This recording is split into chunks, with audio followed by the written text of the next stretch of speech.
नमस्कार, मैं हूं अनीश कुमार मिश्रा। भोजपुरी में इन दिनों काफी शानदार फिल्में आ रही हैं। इसी कड़ी में एक फिल्म आ रही है। इस फिल्म का नाम है पिंजरा। माया यादव और काजल यादव की एक फिल्म है। संजय वर्मा जैसे सरीके कलाकार हैं इस फिल्म में। माया यादव को आप जानते ही होंगे।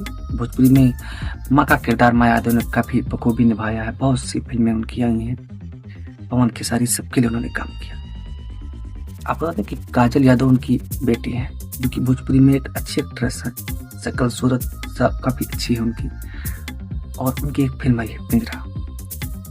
इनको दर्शक बहुत प्रेम दे रहे हैं इसके ट्रेलर को, और इसकी फिल्म बहुत जल्द रिलीज होने वाली है। जैसे ही आए इस फिल्म को जरूर देखिए। पिंजरा एक अलग फिल्म, ट्रेलर के बारे में हम बताएंगे ही नहीं, आप जाकर इसे देखिए और एंजॉय करिए।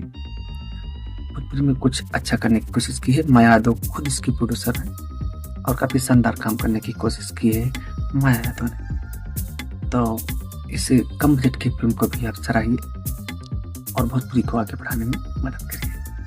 धन्यवाद।